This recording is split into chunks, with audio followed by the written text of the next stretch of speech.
હર હર મહાદેવ।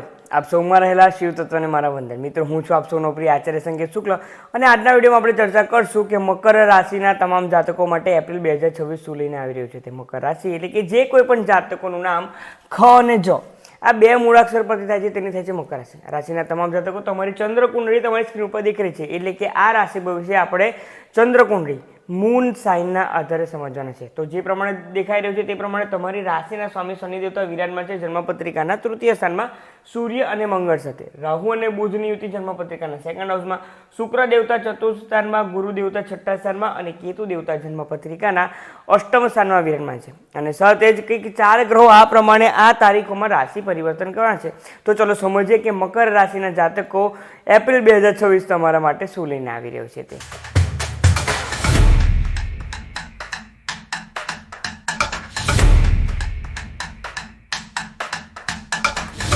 તો મકર રાશિના તમામ જાતકો સૌપ્રથમ ચર્ચા કરીએ તમારા સ્વાસ્થ્ય બાબતે। તમે જોશો તો તમારા સ્વાસ્થ્યના સ્થાનના માલિક એટલે ફર્સ્ટ હાઉસના જે માલિક છે, તમારી રાશિના જે સ્વામી છે તે શનિ દેવતા વિરાજમાન છે જન્મપત્રિકાના તૃતીય સ્થાનમાં। સાથે છે મંગળ દેવતા જે પૂરા મહિના દરમિયાન તેમના સાથે રહેવાના છે અને સૂર્ય દેવતા પણ વિરાજમાન છે। હવે જ્યાં સુધી સૂર્ય દેવતા તેમના સાથે છે ને ત્યાં સુધી એટલે કે 14 એપ્રિલ 2026 સુધી સ્વાસ્થ્ય બાબતે મેજર કોઈ તકલીફ નથી દેખાઈ રહી, પરંતુ 14 એપ્રિલ બાદ જ્યારે રાશિ પરિવર્તન તે કરશે, જન્મપત્રિકાના ચતુર્થ સ્થાનમાં આવશે અને થર્ડ હાઉસ કે જે સંઘર્ષનું અને સ્ટ્રગલનું સ્થાન છે ત્યાં શનિ અને મંગળ જે પ્રમાણે યુતિ કરી રહ્યા છે અને મંગળ દેવતા શનિ દેવતા તરફ આગળ વધી રહ્યા છે, તેના આધારે આ મહિના દરમિયાન થોડું તમને સ્કિનને લગતી તકલીફ તો વધારે થઈ શકે છે રાહુ બુધના કારણે, પરંતુ ખાસ કરીને તમારા ડાયજેસ્ટિવ સિસ્ટમને તમારે ખાસ કાળજી રાખવાની છે।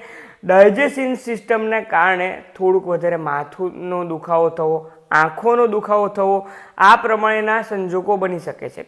સાથે જ જો તમે એક્સ્ટ્રા ઓવર કામ કરી રહ્યા છો કે પછી તમે ડ્રાઇવિંગ કરી રહ્યા છો એ પ્રમાણેના પ્રોફેશનમાં છો, તમે જો જીમ વર્કઆઉટ પણ કરી રહ્યા છો ને, તો આ મહિનામાં તમારા શોલ્ડરને તમારે ખાસ સાચવવાના છે। જો તમે કંઈક એક્સ્ટ્રા વર્કઆઉટ નથી કરતા, તમે ઘરનું પણ જો કંઈક કામ કરી રહ્યા છો ને, તો હેવી વેઇટ ઉઠાવવામાં શોલ્ડર ઇન્જરી કે શોલ્ડરનો દુખાવો ન થઈ જાય ને તેની ખાસ કાળજી રાખવાની છે। તેથી આ મહિનામાં માથું, આંખો અને શોલ્ડરનો દુખાવો તમને તકલીફ આપી શકે છે। બીજી રીતે જો કહું તો 11 એપ્રિલ સુધી તમને સ્કિનને લગતી તકલીફ રહેશે, કારણ કે રાહુ અને બુધ સાથે વિરાજમાન છે અને તેના સાથે સાથે ઇચિંગ એટલે કે ખૂબ વધારે તીવ્ર જે ઇચિંગ થતું હોય છે તેના કારણે પણ બોડી પર રેશિસ ન પડી જાય તે પ્રમાણેની સિચ્યુએશન, સ્કિનને લગતી તકલીફ 11 એપ્રિલ 2026 સુધી રહી શકે છે।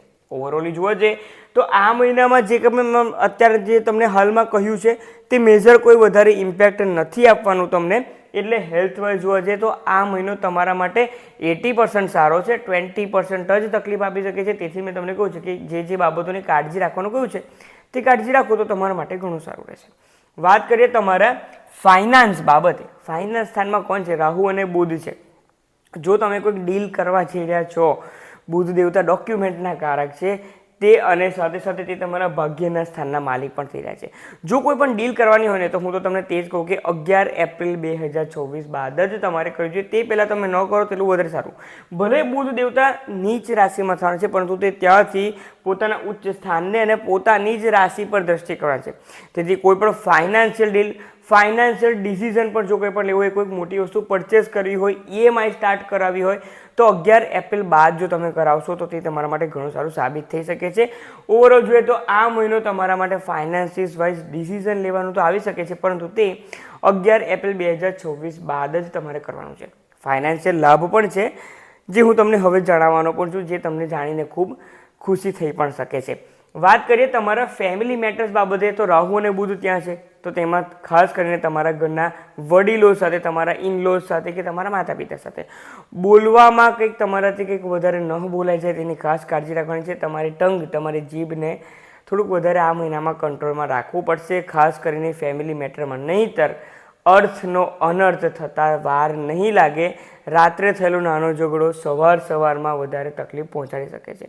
તે ફક્ત અને ફક્ત 11 એપ્રિલ સુધી, 11 એપ્રિલ બાદ બધું નોર્મલ થતું જણાઈ શકે છે, પરંતુ જે પ્રમાણે શનિ અને મંગળ સાથે છે તે પ્રમાણે મહિનાના અંતના ભાગમાં ફરીથી આ પ્રમાણે સિચ્યુએશન આવી શકે છે, એટલે કે 23 એપ્રિલથી 31 એપ્રિલ સુધી પણ આ પ્રમાણે તમારે કાળજી રાખવાની રહેશે।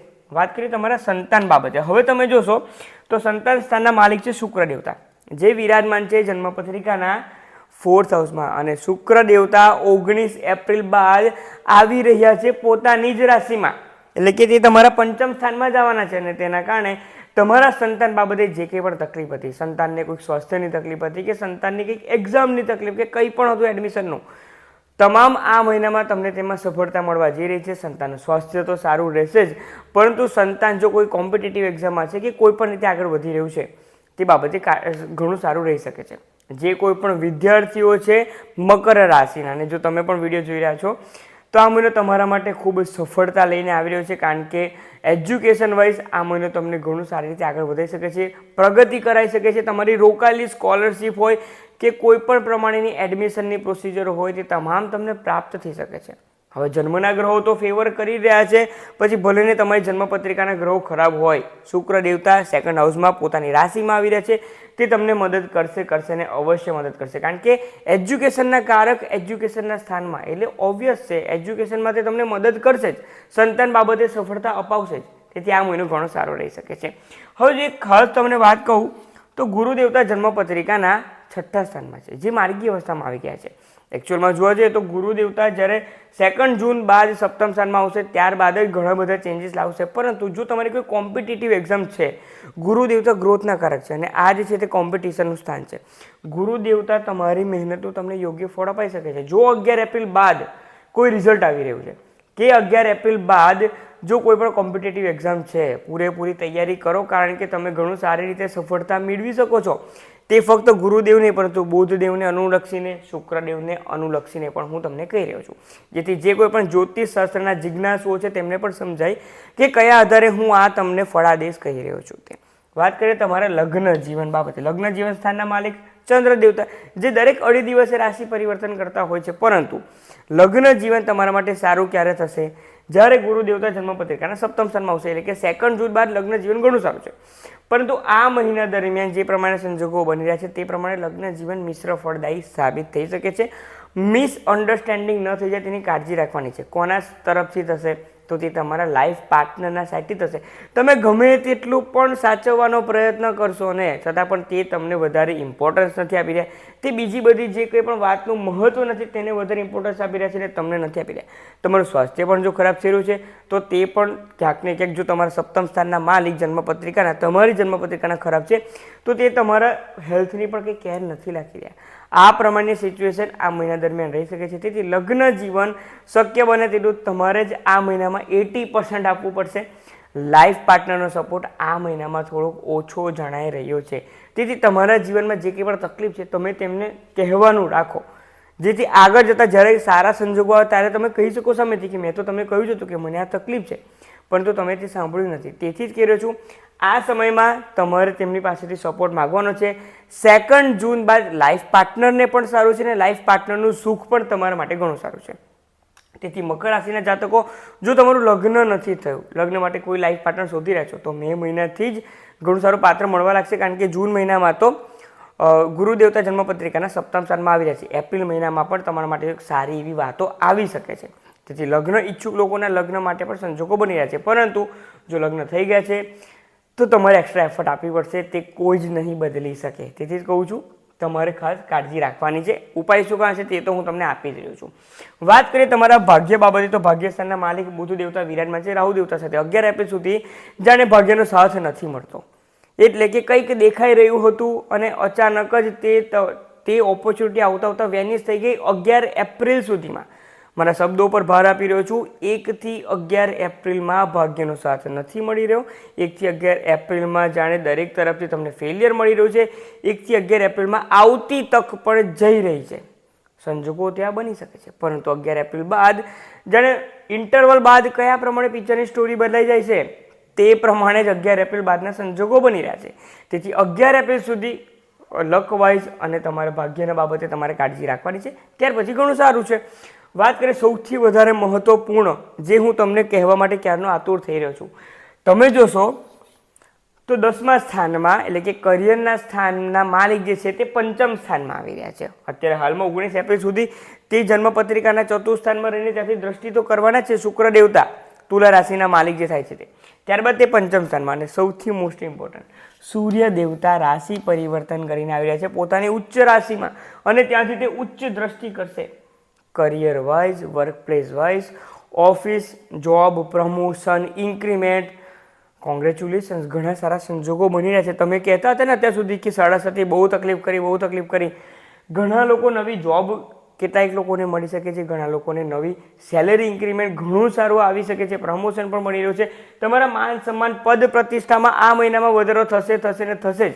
કેટલાક લોકો નવી જોબ પણ જોઈન કરવા જઈ રહ્યા છે, જેના કારણે તમારા જીવનમાં ફાઇનાન્શિયલ ઘણી તમને લાભ થઈ શકે છે. તેથી વર્ક પ્લેસ વાઇઝ આ મહિનો તમારા માટે ઘણો સારો છે. ગુરુદેવના માર્ગી થતાં જ તમારી પાસે જે પોલિટિક્સ હતું તે તો વેનિશ થઈ જ રહ્યું છે, પરંતુ હવે તમારે ડેઇલી ઇન્કમ ઘણી સારી થઈ રહી છે તેવા સંજોગો બની રહ્યા છે. તેથી ને ફક્ત તેથી મકર રાશિના જાતકો હવે શનિની 7.5 શું કર્યું તે બધું મગજમાંથી કાઢો અને વર્ક ઓરિએન્ટેડ, ફોકસ ઓરિએન્ટેડ બનો તો વધારે તમારા માટે સારું છે. મહેનત કરી છે ને તો આ મહિનામાં ફળ મળશે જ મળશે. હું તો તે કહી રહ્યો છું. તેથી તમારા હકનું તમારે માગવામાં ક્યાંય પાછળ નથી પડવાનું. સામેથી તમને મળશે પણ ખરો, અને જો ન મળે તો સામેથી તમારો પોઈન્ટ મૂકવાનો પણ છે. તેથી કરિયર વાઇઝ હું તો 100/100 માર્ક આપી શકું છું આ મહિનામાં, એપ્રિલ 2024. અને તેમાં પણ 14 એપ્રિલ બાદ તો ઘણા સારા સંજોગો છે. સૂર્યદેવતા ઉચ્ચ, અને 19 એપ્રિલ બાદ તમારી રાશિના દસમ સ્થાનના સ્વામી જે છે શુક્ર દેવતા, તે જ તેમની પોતાની વૃષભ રાશિમાં આવી જશે. તેથી સમય તમારા ફેવરમાં છે. તેનો કયા પ્રમાણે ઉપયોગ કરવો તે તમારા હાથમાં છે. હું તો તમને યોગ્ય માર્ગદર્શન આપી રહ્યો છું કે આ પ્રમાણે આગળ વધશો તો તમને કોઈ નહીં હરાવી શકે. વાત કરીએ તમારા એક્સ્ટ્રા સોર્સ ઓફ ઇન્કમ કે પ્રોફિટ બેનિફિટની વાત કરીએ તો મંગળ દેવતા વિરાજમાન છે જન્મપત્રિકાના 3ય સ્થાનમાં. એટલે એક્સ્ટ્રા મહેનત તો કરવી જ પડશે, પરંતુ મહેનતના અંતે ઘણા સમયથી જે ફળ ન હતું મળતું ને, આ મહિનામાં મહેનતનું ઘણું સારું ફળ મળશે પણ ખરું. તેથી કહું છું કે આ મહિનો તમારા માટે ઘણો સારો છે. જે પાસ્ટના જે ઘણા મહિનાઓ હતા તેના કરતાં તો આ મહિનો ઘણો સારો છે. મકર રાશિના જાતકો હવે બહાના બનાવવાનું બંધ કરો અને ફક્ત ને ફક્ત આગળ વધો જીવનમાં, કરિયર ઓરિએન્ટેડ બનો. તો પછી જુઓ તમને કયા પ્રમાણે સફળતા મળી શકે છે તે. બિઝનેસ વાઇઝ પણ આ મહિનો તમારા માટે ઘણો સારો રહી શકે છે, પરંતુ બિઝનેસમાં પણ જૂન મહિનાથી તમારા માટે જાણે પ્રગતિ વધી રહી છે તે પ્રમાણે સંજોગો બની રહ્યા છે. તેથી બિઝનેસ જે કોઈ પણ કરી રહ્યા છે તો જે કંઈ પણ ઇન્કમ થઈ રહી છે ને તેનાથી ખુશ રહેશો તેટલું જ આ મહિના માટે વધારે સારું છે. પરંતુ આવનારા સમયની વ્યૂહરચના તમારે બનાવવી જરૂરથી જોઈએ, કારણ કે જૂન મહિના બાદ તમારી પાસે વ્યૂહરચના બનાવવાનો સમય નહીં હોય, કારણ કે કામ ખૂબ વધી શકે છે. તેથી જ અત્યારથી એપ્રિલ મહિનામાં હું તમને કેટલીક ગ્લિમ્સ આપી રહ્યો છું.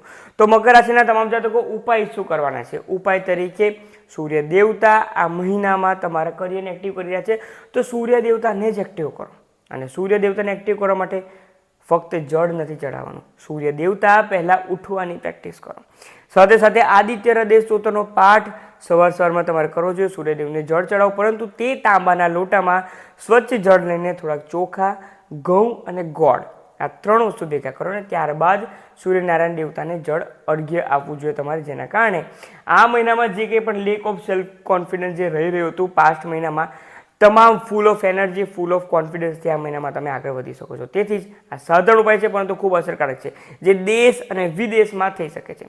બીજી રીતે જો હું તમને કહું તો આ મહિનામાં શિવલિંગાષ્ટકમ સ્તોત્રનો પાઠ જેટલો કરશો તેટલું તમારા ઓરામાં, તમારા માઇન્ડસેટમાં ચેન્જ પણ આવી શકે છે. તેથી આ 2 સાધારણ ઉપાય કરો તેટલું તમારા માટે વધારે સારું રહેશે. અને હનુમાનજીની પૂજા પાઠ અને તેમના શરણમાં રહેતા તો તમને શનિદેવે શીખવાડી દીધું છે, તો તે પણ તમે કરી શકો છો. તો જો માહિતી પસંદ આવી તો તમામ તમારા ફ્રેન્ડ્સ અને ફેમિલી ગ્રુપના મકર રાશિના જાતકોને માહિતી શેર કરવામાં મને મદદ કરો.